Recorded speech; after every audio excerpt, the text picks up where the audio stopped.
please make sure your seatbelt is securely fastened. We should be landing shortly. Thank you.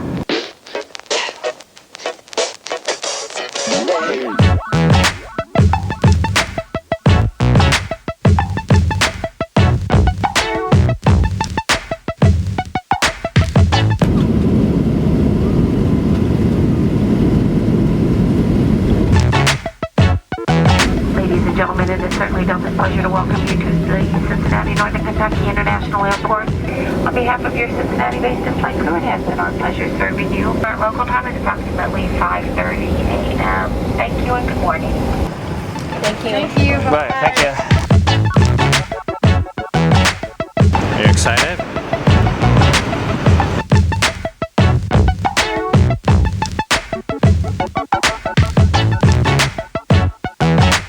First look was just like, what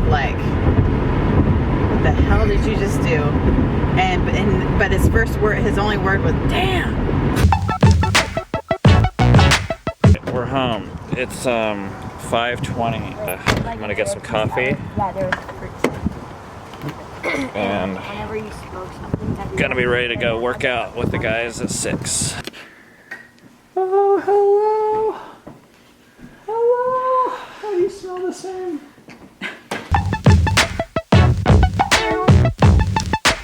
Morning. Welcome back.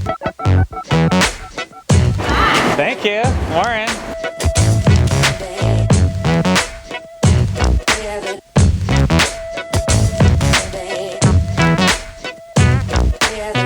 None of this. This is what happened last week. Oh yeah. All right. Are we? One. Go. Oh, that is the end of our workout.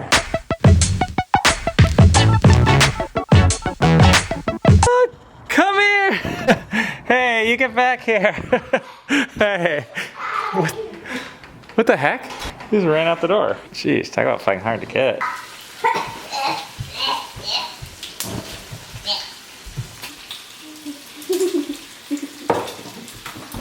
Folks, she just made a circle. It's a record. The first night we played Monopoly and had ice cream, but it was a big failure. Made a fire outside. Yeah, I made her go, after the 6th part, I made her go outside the curtain. If she didn't go outside the curtain, she'd have to pay each of us $1. No, $5 in Monopoly did. And she did it. Hey, what are you doing on the counter? Hey, no being on the counter. Get up.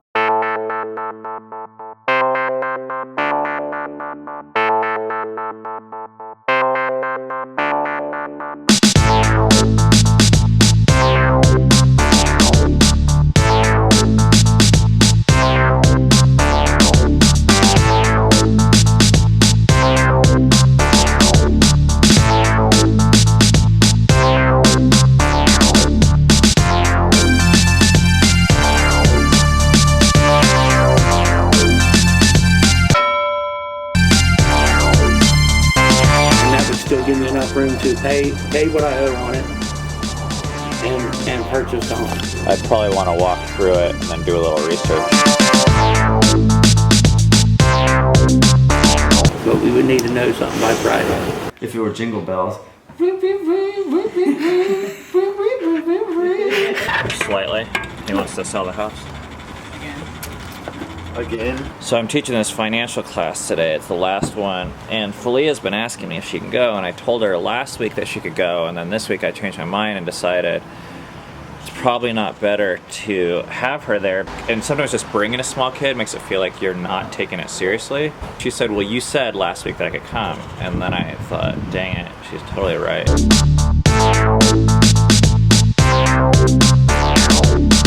That's a weird time. And Filia did great, and Eden did great helping her. There was like no distractions. I was reminded of this story with Seven when he was really young. I took him to this whole day of meetings. The whole day was just like non-stop meetings, driving around, like boring meetings. And at the end of it all, I apologized to him and I said, hey, sorry we didn't do anything exciting. And he looked at me and he said, what do you mean? He enjoyed all these meetings, or just being with me. I realized at that point that a lot of why I did for my kids what I was doing for them wasn't actually for them. It was because I wasn't comfortable with them not being entertained.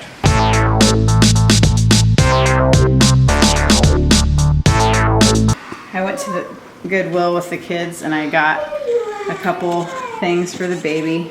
They were only $1 each. And I got gender neutral stuff because we don't know if it's a boy or a girl. A little ducky on it. A little jacket. Well, I love hoodies. And I couldn't pass this up because I just couldn't. And Grace, my midwife, told me to treasure my pregnancy, and I felt like this was a way for me to do that. I really don't have anything for this baby except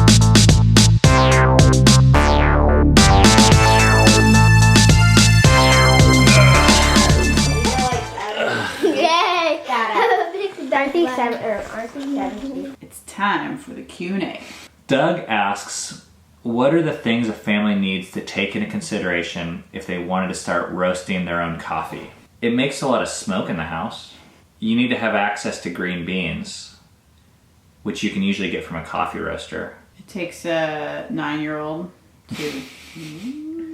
I think like a lot of things, you kind of need to care. If you're just doing it to save money, that's a hard way to save money. But if you kind of have fun by the process, and you want to save a little bit of money, and you like fresh coffee, I think you'll have a good time with it. Paul asks, do you ever sleep? Yes. I think we sleep more than it seems like. Quite a few nights that we get 8 hours of sleep, and a few nights that we get 9 hours of sleep. What does Korean barbecue taste like? Like amazing. So good. I picked Ben up from the airport and he, you can cut this out if you want, and he reeked of garlic, and he's like, oh, it's probably just my clothes. We're gonna get into sex here, by the way, so if you have small children and you don't think this is appropriate, I would suggest that you move them away from the screen at this time. Are you at all concerned about the safety of the children when strangers come over? If someone inappropriately touches one of your children, how would they come to you? Yes, we are constantly concerned about the safety of our children. Cammie and I both have sexual abuse and molestation in our past. We talked to our children at the ages of 4 and 6 about sex, and it was too late. They had already been exposed to things outside of us. For that reason, we don't think it's ever too early to bring up the topic of sex. We want sex to be one of those things that even from an early age, children associate with. That's that thing that mom and dad do, and that's that thing that we talk about with mom and dad, not the internet, not with strangers. To that end, we have gone through extensive training and discussion with our children about how to say no, about what's appropriate and inappropriate. And really probably our first line of defense is we constantly talk to them and ask them about it. As a general rule of thumb, I'm not always consistent about this, but every date night or every date opportunity with the children, one-on-one, I ask them if they've been touched or if they've talked about it or if they have any questions about anything sex related. It's just, that creates an environment, a habitual environment of hopefully safety, so the kids feel safe and they're used to coming to us to talk about that stuff. Because I don't think it's natural. I think it's something you kind of have to create with. Not having secrecy goes a long way. In my experience, the worst thing for sexual deviancy is secrecy or shame. And our kids have shared a lot of details with us about things that they've thought, about things that they've felt, and about things that they've done with other people and themselves. And that gives me a huge peace of mind that at least we stand a chance at this, because it's really tough. That's a great question. Thank you for asking that. Says, very personal question. Don't answer if you don't want to. How do you make money these days? I know you did the blackjack thing and hold workshops, and you owned a company or two, but I don't see you ever going to work every day. First of all, this is the part. Thank you for asking that. I'm sure people are wondering it.